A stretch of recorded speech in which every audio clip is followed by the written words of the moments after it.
IBP has a long history of working in Kenya on a wide range of budget issues with the aim of increasing public understanding of and engagement with budgets and budget transparency at both national and county level. In 2016, IBP Kenya began promoting a new approach to public engagement with budgets termed Deliberating Budgets. The approach is rooted in theories of deliberative democracy, which emphasize the importance of giving and debating reasons for the choices we make. This project is simply improving public participation in Kenya by advocating for public deliberations. We are trying to stir within people the culture of giving reasons for our proposals. We are trying to make a case to the public and the government that for any meaningful discussions, we have to start giving good reasons. Getting the public to understand what government does, to understand what government processes look like, and also to understand what is it that you need as a citizen so that you're able to engage better with your government.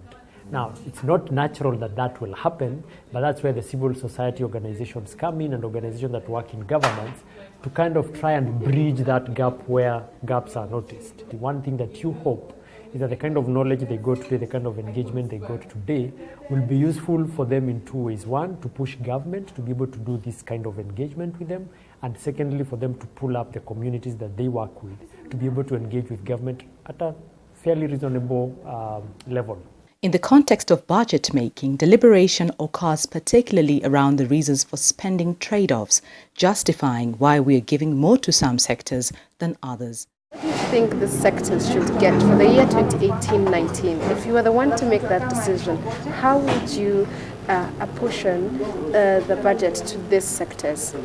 Okay, one, to me, there are so many issues that are underlying the current country, like the issue of security. We need to increase the budget of security from 10% to 20%. If someone at the National Treasury disagreed with your answer, how would you explain the most allocation to security and health? As Kenyans now, we have a lot of issues of security in our country, and most of them main focus now is security. Okay.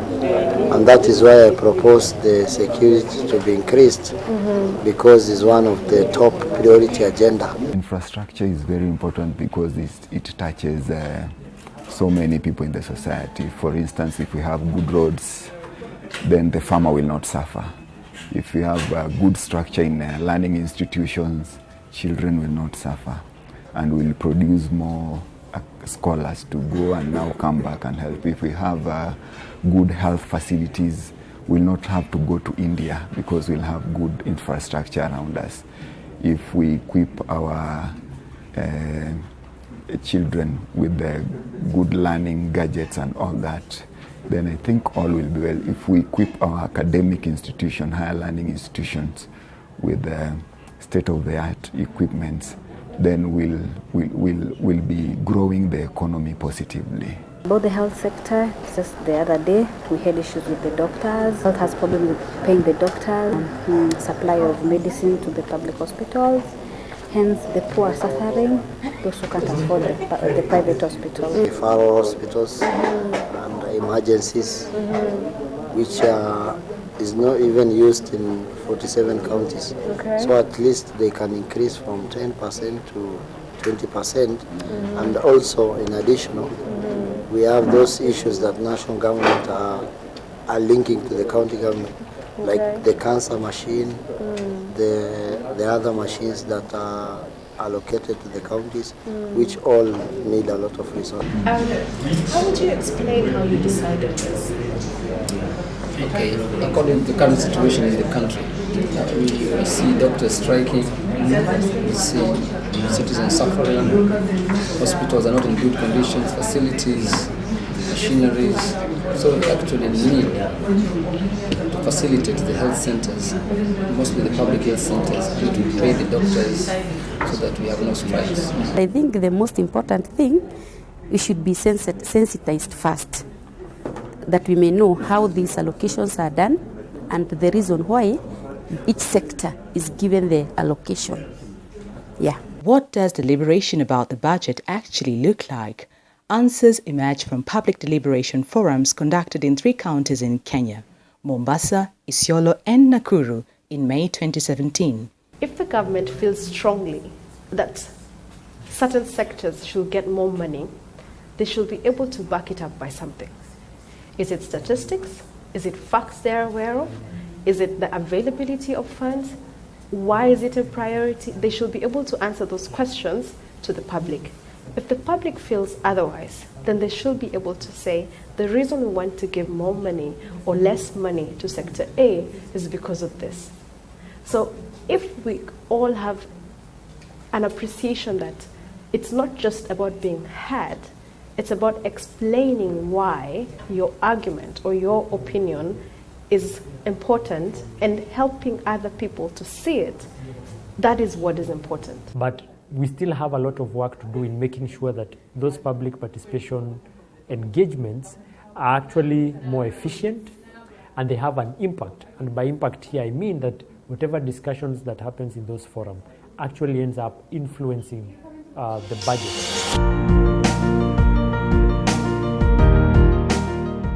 Governance, Justice and Law wameallocatiwa 12% ya national government ni budget, sio? Kwa hii nyingine tukianza kuisoma, kuichambua, tujue imeallocatiwa 1%. So we can say the 1% is okay because these sectors zake zina 1% is okay. So whether sikapunguzwe. Hii 12 tuseme iongezwe ama isiongezwe. Hii 12% iongezwe, yes. Lakini unajua tukisema iongezwe itatoka wapi hiyo itaongeza? Lazima itatoka kwa jiji. Kwa jiji.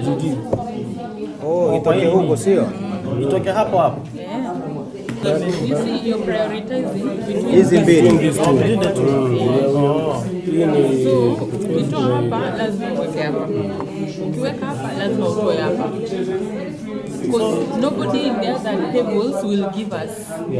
Ni kwa nini tuna Why do we increase? Why do you want to increase? Increase why? Kwa sababu ukiangalia various MDS ambazo iko kwa GLO, there's something that have been going slow. Kama gani hasa? Kwa mfano kama IBC.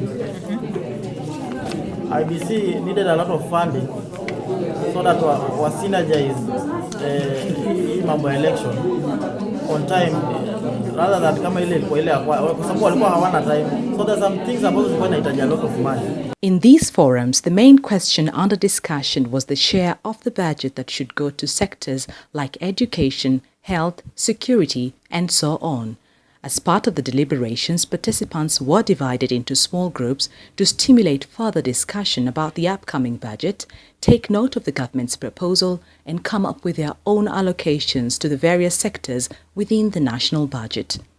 Na kwa sababu ya kufanya hizi forum ni kwa sababu tunataka tuweze kuambia National Treasury, Ministry of Finance na pia Parliament ambazo zinashughulika na mambo ya kutengeneza bajeti ya kitaifa. Number 1 ni muhimu kufanya public participation wakati mnatengeneza national budget. Jambo la pili ni kuonesha kwamba public participation ambayo imekuwa, kwa sababu kuna kidogo imekuwa ikifanyika lakini sana sana Nairobi, ni kwamba vile tunafanya public participation ya national budget can actually be improved, and here is what the people in these different counties think about how that process can improve. So leo tutakuwa na nafasi ya kusoma sekta za national government zinakaa aina gani, zinakaa namna gani. Na jambo la pili, na hiyo ndio decision ambayo mtakuwa mnafanya leo, ni pesa ngapi zinatakiwa kupatiwa kwa kila sekta.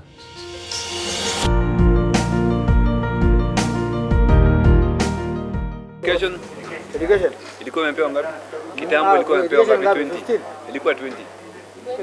Because actually what we propose is it 20 or 5? 20. Sasa hii tupatie ngapi? You know what we are doing? Like what we propose, that is what they will push to be done. if we stick by what the government has been doing, pia hata sisi tutakuwa like tumejifinya sana. So we need to like kuweka juu, especially sisi asal areas. Toka 15. Sawa. Why do we feel as Isiolo County? Why do we feel like we need 15 rather than the government? What was the government? 7% of the government. It is because for one, as we want like a lot of improvement in our schools. Public administration, internal relations, international relations. Each weke 8, sio? Weke 8 hapo. Weka 8. And the reason alosema hapa hatuwezi weka yote. Reason. You know, we need to have that good neighborhood. Border relations. Border relations, yeah. Twende kwa social protection. Hiyo weka 10. Social. Ilikuwa imepatiwa ngapi? Mwaka 20. Social alikuwa mpatiwa 3, tuweke 10. Sasa nabakisha pesa ngapi? Waosha 10. Haya, nabaki sasa 10. Hapo sasa weka 15. Weka 15 hapo alafu education. Hapo ongeza tena kwa education. Hapo na 15 wapi hapo kwanza? Usituambie. Health. Nimebaki 5. Weka 20 education. 20 hapa. Sasa education na health gani? Ndio hiyo. Education.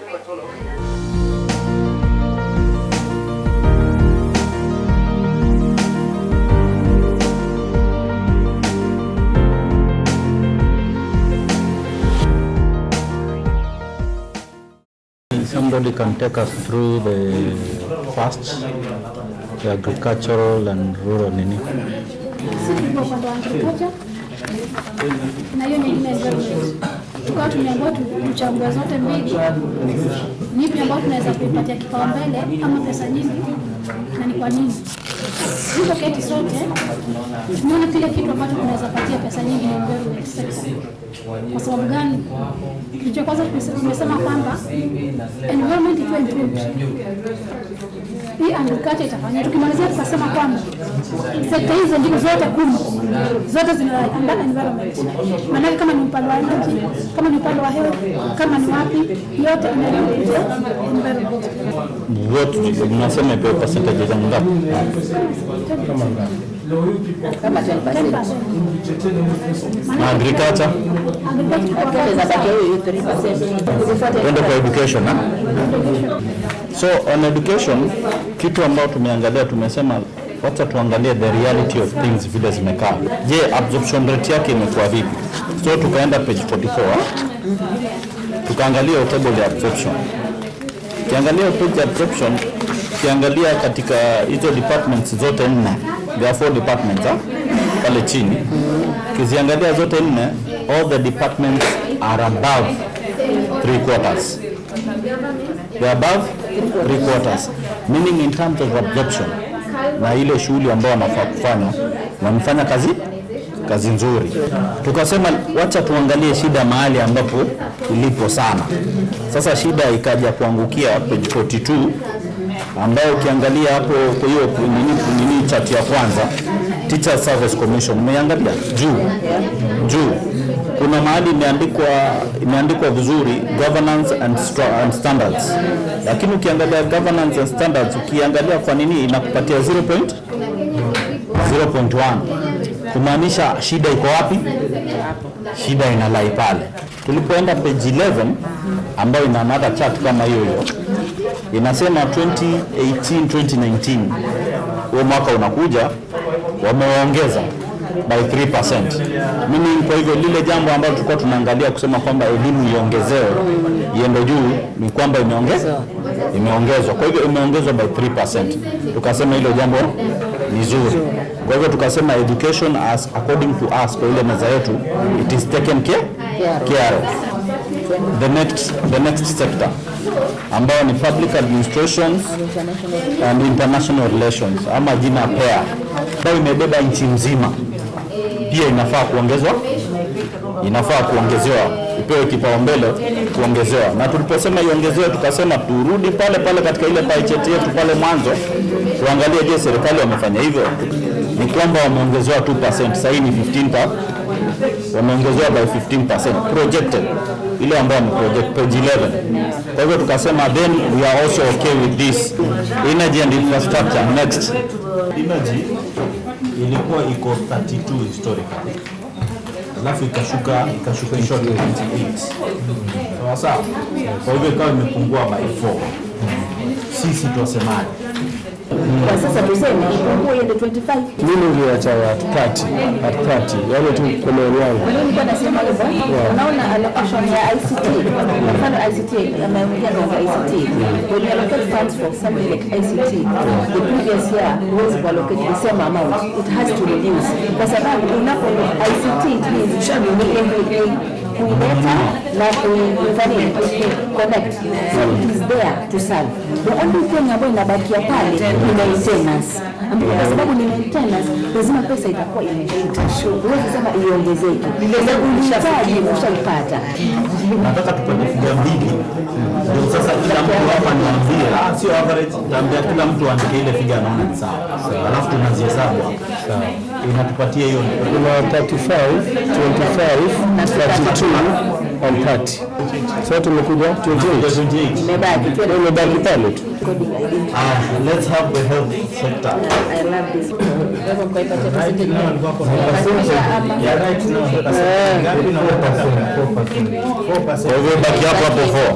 Imebaki 4 lakini at least we want. Proposal yetu tumepiga mpaka 30%. Can we be realistic please? It can happen. That's how we can. That was personal. In fact, I could discuss withdrawn. Yeah, I would give it 1%. Nilikuwa nasema yetu hiyo 4%. 4%. Mimi nasema 4. Should I do 4? I'm asking on 4. Governance and justice. 29. Governance. Sasa hiyo pia ni kama ile nyingine la rais ile. Pia ni kubwa sana. Iko na MDAs, 14, iko na semi-autonomous governance agencies 20 na tribunal 15. Iko 12%. Sasa tukapropose iongezwe hata iangalie ifike 15. Inguzwe sisi tuone kama agree kama 15. Mimi nasema tena. They want to abstain the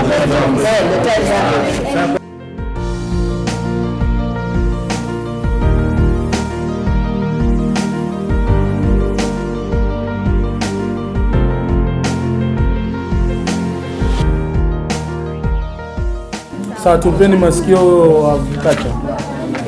Tumeona kuna vile zinaitamari na tukasema agriculture ndio ute wa mgongo wa nchi yoyote ile, kwa sababu kama hakuna food security mambo mengi inatokea. Lakini sasa tukija ile allocation kabisa katika national government tumepewa katika agriculture tumepewa 3%. Sisi tumesema 3% tabaki pale. Na sababu gani tumesema 3% tabaki pale? Kwa sababu tulikuwa tumepewa agriculture na environment, tukaona hizi mbili zina maka zinaoana na kuona kwake ni vipi. Environment imepewa 5% katika national government, lakini wish environment ipewe kipaumbele. Environment ikiongezwa, agriculture itakuwa boosted. Na agriculture kwa boosted kutakuwa na food security. Kutakuwa na nini, kutakuwa yani mapato na mapato yakizidi umaskini utapungua. Na kitu nyingine tukaona pia health itakuwa affected. Magonjwa yatapungua kwa sababu ya chakula kitakuwa kingi. Magonjwa ikipungua, hospitali yetu hata yatakuwa hayana kazi nyingi. Under education we have 4 departments, namely Department for University Education, the TSC, Department for Vocational and Technical Training, Department for Basic Education ambayo inadili na pre-primary and secondary. So tumeona inafaa iongezewe percentage kidogo kwa sababu kuna inadequate teachers for adult education, tuna per capita funding of pupils in primary education is not adequate to cover the costs that keep poor children out of school. With the increase of enrollment of pupils, there is need to expand and rehabilitate existing physical facilities in both primary and secondary schools. Duplication of capital projects across uncoordinated funding streams, poor construction standards, and inadequate maintenance compounded by different independent monitors. That is my deduction, education. Energy, infrastructure and ICT. So kwenye mjadala wetu tuliokuwa nao na kulingana na pesa budget ya 2016-2017 yenye tulipewa, tuliona hiyo yote wanapewa like 529 billion to cater for this 9 MDAs. So tukaona pesa si mbaya kiwao, na as per the chart tukiangalia page 38 ya infrastructure ndio imechukua a bigger share, followed by energy na transport. So about the pesa tuliona iko sawa, inafuata kama ikipewa ingekuwa ni challenge iongeze, at least in hizi sectors ipate nguzo ama kipe kipaumbele to fight this challenges zenye zitakuweza kurais hapa na pale, na hiyo ndio kitu tulikuja nayo.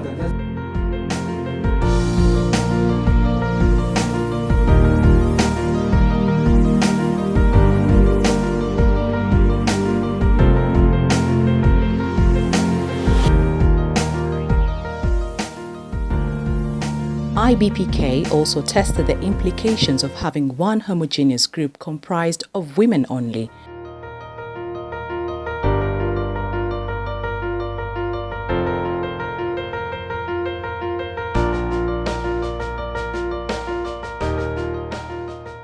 Tuanze na health, ni that.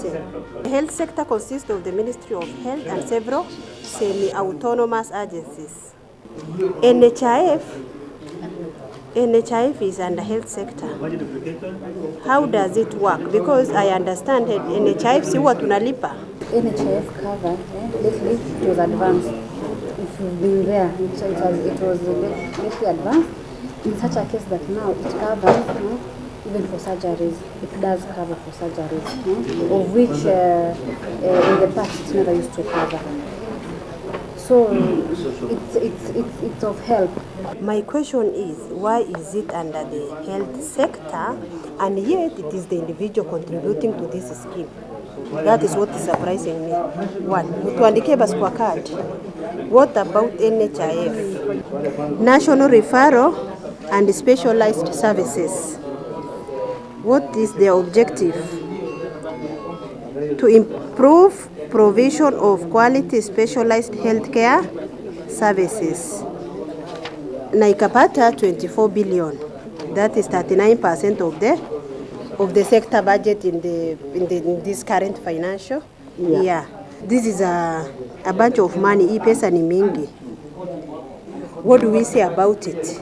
Do we know this is specialized healthcare services? Tunataka kujua those hospitals that is taking almost 40% of the sector budget ni services gani wana offer, si ndio? Then what are the procedure, tuseme a mother in Isiolo ni procedure gani ndio atatumia ndio afikia hapo na apate that government services. Second, general administration, planning and support services, si ndio? So to strengthen leadership, management and administration of the health sector. That sector ndio sasa imechukua 15 billion. Hiyo si mingi?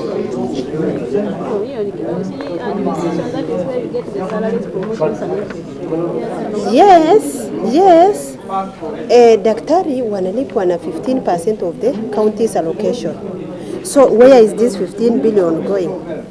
And are we feeling as Isiolo people, as a county? Andika.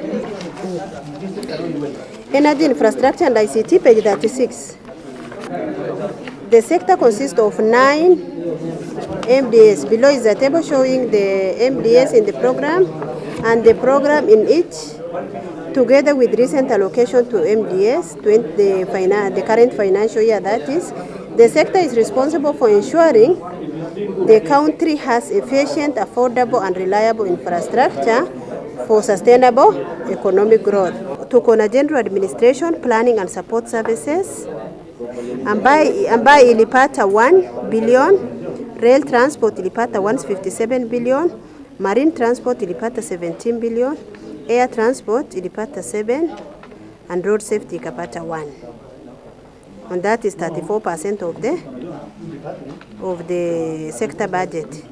State Department of Infrastructure, Road Transport, 177 billion. State Department of Energy, General Administration and Planning, that is 0.5 billion, 500 million. Power Generation, 22 billion. Power Transmission and Distribution, 93 billion. Alternative Energy Technologies, 1 billion. State Department of Housing and Urban Development, Housing Development and Human Settlement, 8 billion. Urban and Metropolitan Development, 12 billion. Housing Development and Human Settlement. Ni gani? Housing development And human settlement. Housing development ni kama sasa vile zile ziko hospitali, Ndio. The quotas. the quotas, government quotas, how they are being Inajengwa. kuongezwa. Na human settlement ni kama vile tunajenga huko Mathare, watu wanaanza kupewa nyumba. State Department of Petroleum Exploration and Distribution of Oil and Gases, 4 million. Hiyo ni ile ya Turkana? Ya kutafuta Mafuta. Hiyo ni sawa. Hiyo ni sawa. State Department of Public Works, tumekuja kwako Gadhoni. Enda chini ya petroleum. Government building, 2 billion. Coastline infrastructure and pedestrian access. So una recommend hiyo iongezwe?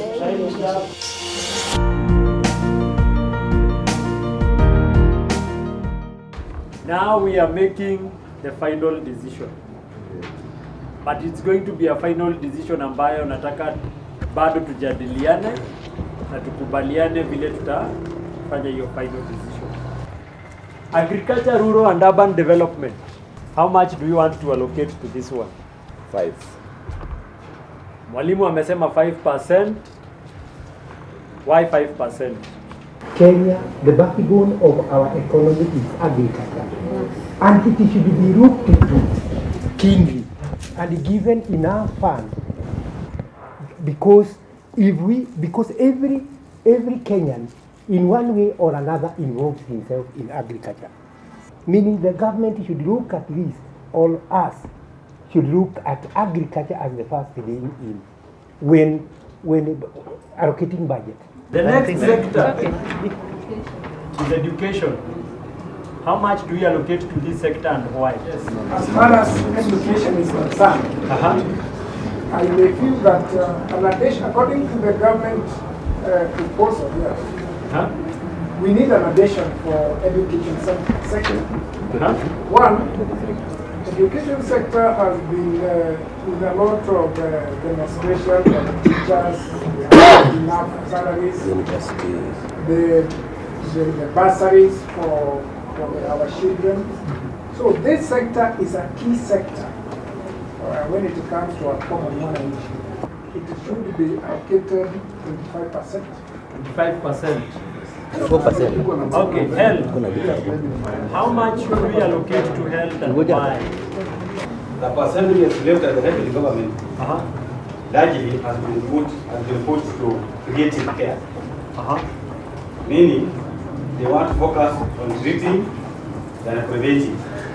We would want to suggest, we want to discuss a preventive care. Okay. In this case, other than the creative care, because the creative care creates a room for manufacturers who are very senior people in this country to manufacture medicine and damn, even some standards to a health sector that has broad problems. So we would want to see, even if we have to increase the health sector a little bit, but it has to be on the preventive So basically what you're suggesting, if I get you right, is that what needs to happen is a movement in the money within the sector. Within the sector. Itoke kwa curative, iende kwa preventive. Okay. So you want to keep it at what percentage? I retain it. Where it is. Which sector do we go to next? National security. How much money do you suggest to be allocated to national security? With them, they are using their money very well. Okay. Yes. So you are okay with a slight increase? Yes, I'm okay with that. This one seems to be one of those ones which will come to a consensus. Okay, 9. Okay. Governance, justice, law and order. This is a very big sector. I am mnataka governance, justice, law and order ipatiwe pesa ngapi? What is your suggestion? Mabaki tu hapo. Energy, infrastructure and ICT. How much do you want to allocate to this sector? Wacha niseme ya kwamba kwa sababu sekta hii ni sekta ambayo inakuwa sana kwa kasi. Ukikuja kuelewa utakuta ya kwamba kuna uvumbuzi mwingi ambao unaendelea kufanyika. Na ili tuweze kuharakisha ni vyema tuwape rasilimali ambayo itawasaidia kuwasukuma. Tusije tena tukasalia kule nyuma tukaelezwa ya kwamba ilisimama kwa sababu fedha zilikuwa hapa. Kwa hivyo kwangu mimi wacha tuwaongeze. Lakini unataka kuwapa ngapi? Nikiwaongeza 2%. Social protection, culture and recreation. Yes. How much do you want to allocate to this? I want 5%. So you want to increase the sector's allocation to 5%? 5%. 5%? Yes, because of even the number of PWDs and OBCs which is in place. And more are being registered. Yes. This is also about registration. Okay? Public administration and international relations. How much do you want to allocate to this? 5. Why 5? Environment, protection, water and natural resources. We have only 2% of the budget remaining. You want to give it 1-1? So, are we in agreement? Agriculture. That we move 4% from agriculture to water and resources. Yes. And leave agriculture with 5. Yes. And then keep education at 25. Yes. And general economic at 1. Yes. So it becomes 5. Is there anyone in disagreement? This is where now minority also have a voice.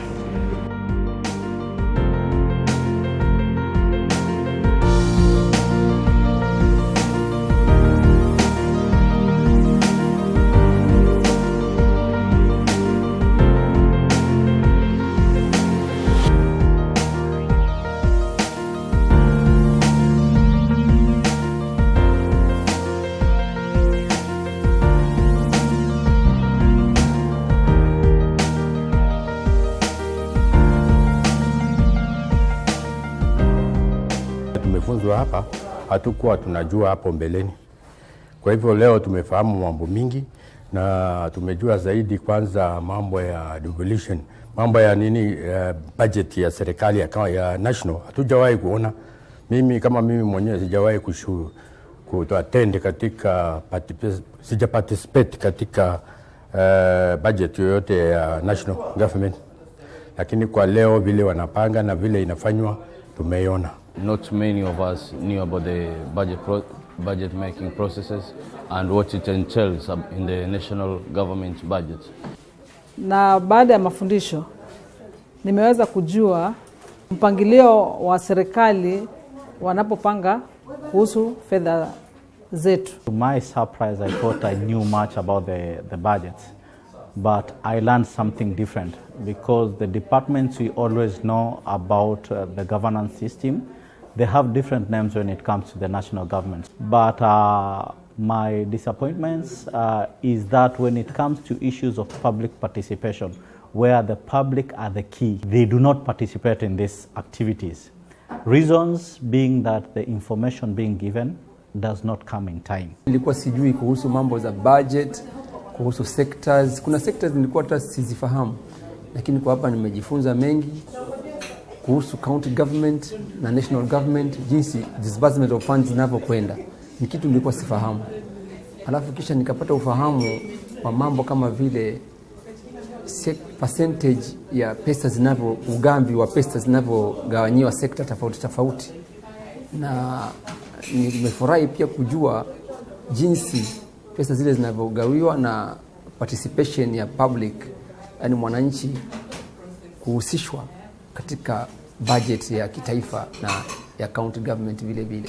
The national government allocates funds to the 10 sectors in the country, and one thing that was interesting to me is that not all sectors use 100% of the funds that have been allocated, so we realized that the absorption was a bit poor for most of the sectors.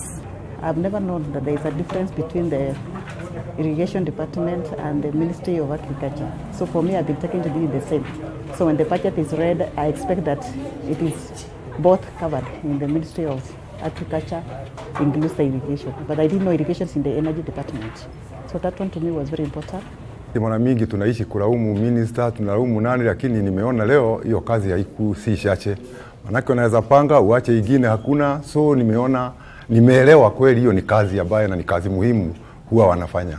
Nimekuja kujua ya kwamba kuna wizara zingine ambazo ni muhimu, hakuna wizara isiyo muhimu, lakini imenifanya nielewe ya kwamba mimi kwanza niko na uhuru ya kusema ni jambo gani, ni wapi mimi ningefaa serikali iongeze pesa. Hiyo kwanza ni jambo moja nimefurahisha sana, kwa sababu si kufikiria kama mimi kama mwananchi huwa na nafasi ya kusema kama national government, kama kwa national government niko na haki ya kusema. Mimi hufikiria tu lazima kila jambo lote liwe likifanywa na wabunge, ile wanataka kusema waseme.